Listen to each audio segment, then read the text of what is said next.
This video is sponsored by War Thunder. More about that later. Last year, at a yard sale, amidst juicers, toddler clothes, and a vase of suspiciously grandma-scented gray powder, my mom found this old case of Metal Series Beyblades. I was only there for the first year or two of the Metal Series, so digging through this box was a tour of strange, off-center memories that I had never quite made. What's this thing? When did this one come out? Are any of these even assembled correctly? What's missing, cause some of these don't look right at all? As years go by and toy lines are forced to innovate into new gimmicks, they necessarily get more complicated. What was once a super simple, unified system where every bay could freely mix and match with any other bay, a slow creep of gimmicks had eaten away at the simplicity I once knew. I don't know what's from which season, what stuff can be customized, what parts only work with a specific bay for a specific gimmick that I just don't know. And yeah, I could look it up. I'm not gonna. All it takes to find yourself caught in the web of unknowns is to stop paying attention to a toy line for like a year or two. I feel a very similar feeling looking at lots of Beyblade Burst toys that I found, only more so since I never played Beyblade Burst. For all I'm able to sort through this, it might as well be a soggy mash of day-old Trix cereal. Thus, eventually, when a line has stuffed itself so far up its own bit beast that only the most hardcore of fans can make heads or tails of what's a head and what's a tail, a reboot becomes inevitable. Lucky for me, Beyblade X is keeping it simple, with only 3 parts to keep track of on every bay, and every part working with every other part. Not only is that great for backwards compatibility, but it limits variables to make competitive play way more accessible. Oh, for God's sake. Hi, I'm Jaxom, and this is the CX line of Beyblade X, finally rolling out at big box retailers all across the contiguous United States. Look at this, the C stands for custom, and the X stands for Christ. It's a new evolution of the Beyblade X parts system, featuring 2 new interchangeable pieces, and I don't know a single thing about what they do or why they're here, he says, setting up an arc where he'll learn and grow more positive over the course of the video. They've been released in Japan for a while now, and I couldn't be bothered to pay one loyal dog's lick about them until I could buy them at a reasonable price at a physical location. Thankfully, I don't actually think it's been that long of a wait. The line only dropped earlier this year in Japan, making this a huge step forward in Hasbro's distribution chain, keeping up at last with Takara Tomy. Another reason for my avoidance of CX is that, frankly, it kinda scares me. One, because I thought these colorful decals were actually stickers, evoking the absolute worst part of Beyblade series past. But mainly, it's because I spoke very highly of X's simplicity in previous videos. It was streamlined enough that a filthy casual like me could actually keep up with what parts were good, and maintain a rough mental image of why they're good. But now, just looking at the back of a box, I'm met with not only 3 distinct stat blocks for each larger part, with 3 to 5 metrics in each one, but yet more details on each of the new parts. Basically, what had been one piece known as the blade has been expertly vivisected into its base components, like a deconstructed sandwich at an independent burger joint, only without the little metal dish of compote on the side. Ark Wizard, for example, let's look at some of its new components. The new lock chip part, which bears the Wizard name, secures the CX blade. The primary blade, the Ark part of the name, grants strong centrifugal force, and the auxiliary blade gives it aerodynamic support. Are we sure? Does it really do that? And what exactly does that mean in the context of a game where battles look like this?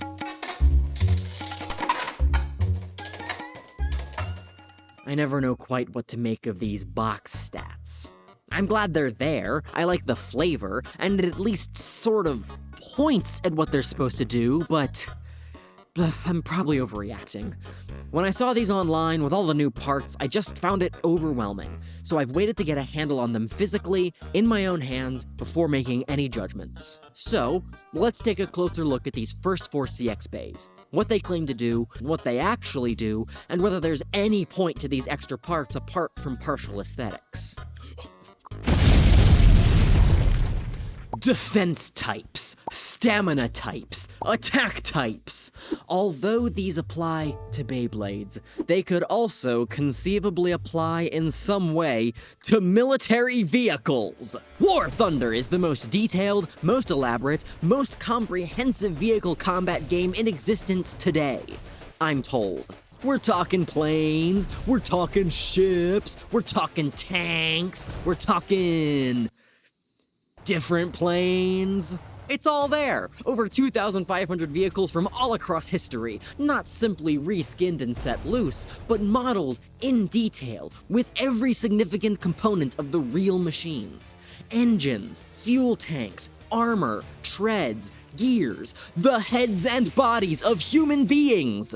Rather than slapping an HP bar on each vehicle, they track and simulate realistic damage based on the actual effect of the types of ordnance they get hit by in gameplay.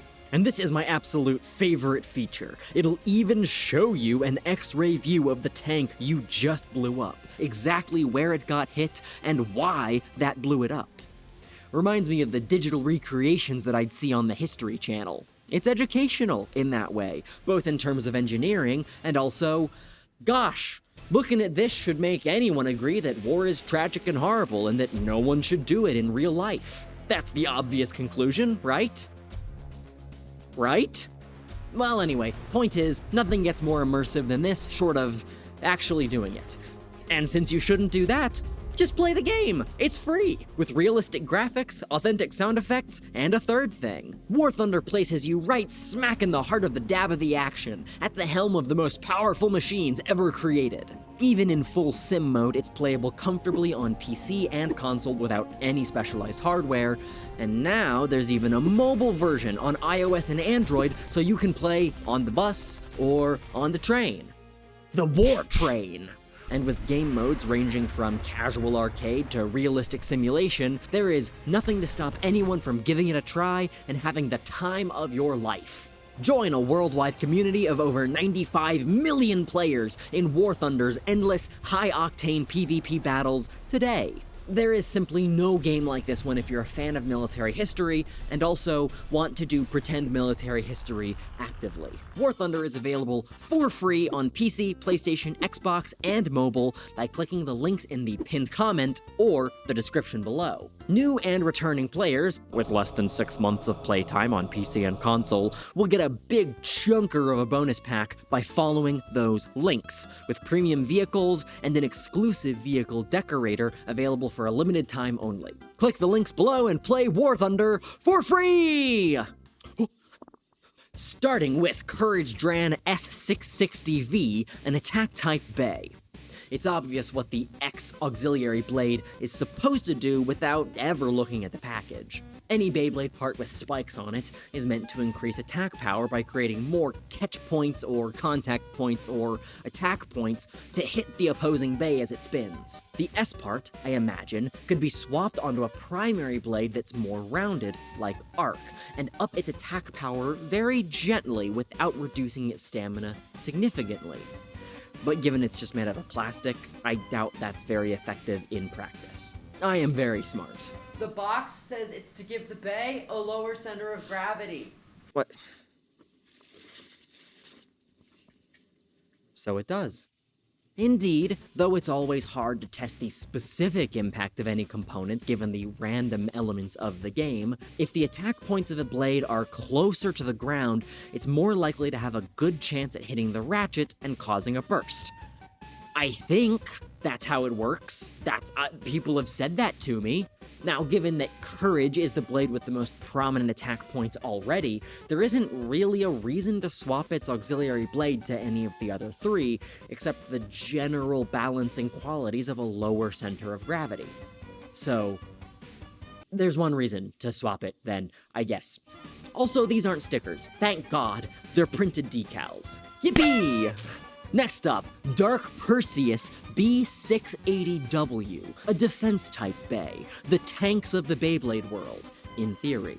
According to the box, its wavy blades disperse attacks, and its ox blade has a shock-absorbing shape. In testing, yeah, it takes hits and stays put better than any of the other bays from this lineup, but I'm not sure if it's absorbing shock or just not taking any shock in the first place given how rounded it is. Or maybe that's the same thing. The only way to tell if an ox blade is having an effect is to put on a different one and test it again. So I'll switch out Perseus's ox blade with the S ox blade from Dran Courage.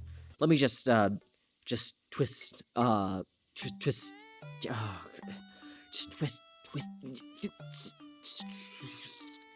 yeah, there we go, easy. Although my testing is far from extensive, and I don't know what I'm doing, to mine untrained eyes, the performance was surprisingly different depending on the ox blade. Not better or worse, but predictably different. On S, Dark Perseus didn't burst, not even once, could not get it to happen. Which kinda tracks. With the blade lowered to the ground, it'd be a bit harder for the opponent to hit the ratchet. But while it wouldn't burst, it did get knocked out noticeably more often than it did on B. On B, it just stays put, mostly, and quickly returns to the center even after big strikes. Though with its ratchet so exposed, I did get a few burst finishes on it. It's exactly the results that I'd expect given what the packaging says about the product inside. And that's like never happened to me before. My faith in any form of advertising was ruined long ago by Airheads commercials. I never saw this happen, and that was hugely disappointing to me for reasons I will never confess to the FBI. Ark Wizard R455LO. Can I please stop saying the full combo names? It's really exhausting and seems like an excessive level of detail. You'll kill me if I don't. Ark Wizard R455LO is a stamina type, following in the impossible legacy of Wizard Rod, the most meta of meta bays, colored like pee cause it pisses me right off.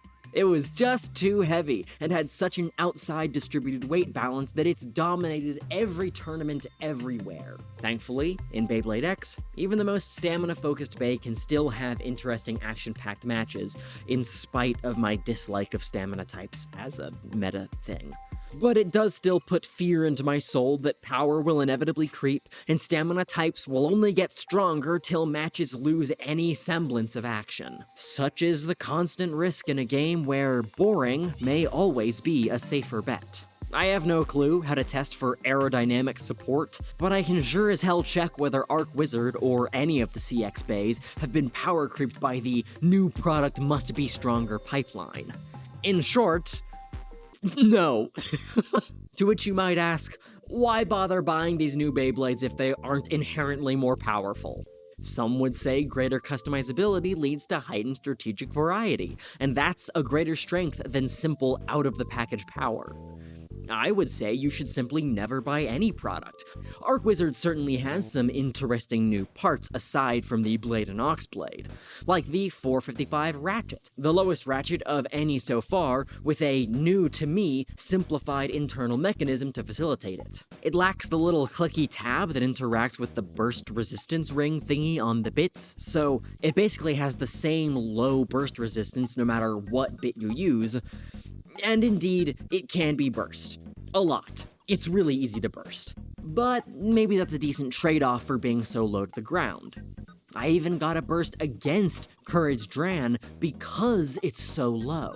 Combine that with the low orb bit it comes with, that begs the question, how low can you go? The S-Ox blade from Dran is lower than R, so let's try it against Wizrod after swapping the... Hang on, let me swap.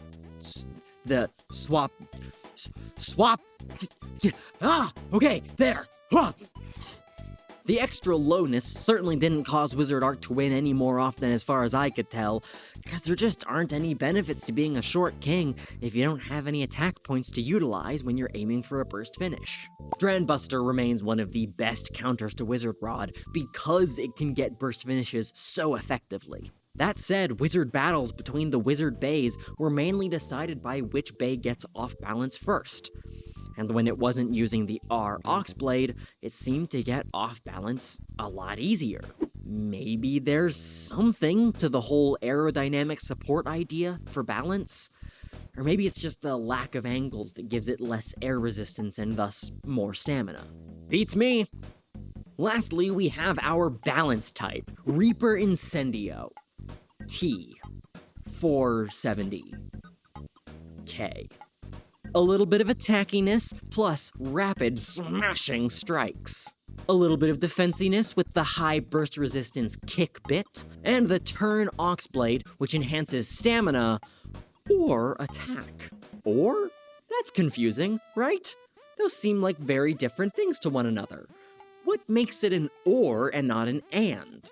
Well, I figured it out! The turn Oxblade has 4 protrusions, with 2 different alternating shapes. This matches the 4 attack points on the Reaper blade. So I had a whole section here with this theory about rotating the Oxblade position for different effects, and that's probably kind of a little true, but no. I realized when I was at the comic book shop actually playing with this thing that the blade literally has 2 parts. The outer ring comes off, and you flip it over, turning these into little upward spikes. It's a whole frickin' mode change gimmick, totally hidden.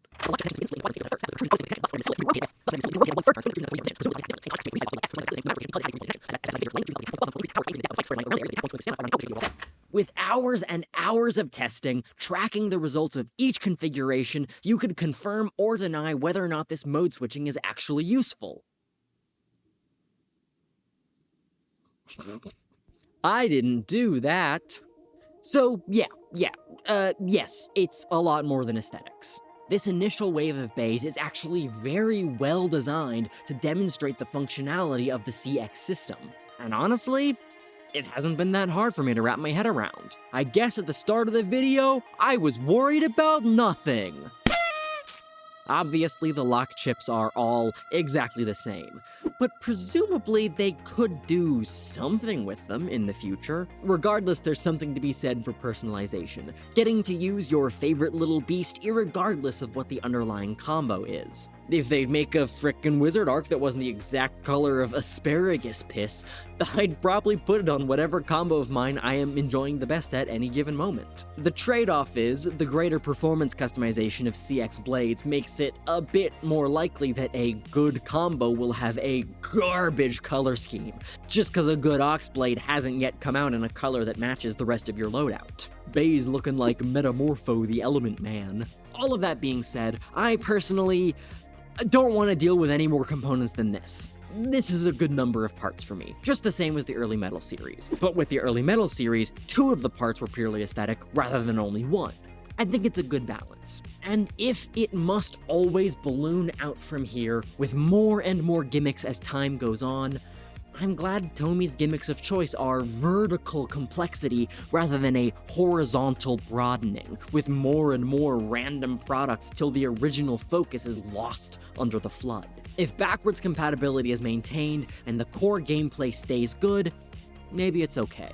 Just be sure to keep up. Thanks to War Thunder for sponsoring this video. Remember to click the links in the description to download the game for free and get that premium bonus pack on PC and consoles. This is Jaxom, and I'll see you next time. Thank you so much to my Patreon supporters for helping this channel to happen and to continue to be happening. Especially thank you to my Diamond patrons, LUCID, LANA, CHOOKA, and RAZU RION, my Titan patrons, Sierra 107, Gusano, Banana Jones, Chell, and Douglas Fern, my Hyper patrons, Trouble, Mudorios, Orio, Alyssa Gretlein, Mannsky, Forrest DC, HeartlineDai, Kevin Haji, Sam Caesar, James 70, and Hateincarnate, and my new base patron, Metal Benny. That's a fun frickin' name. Thanks for supporting.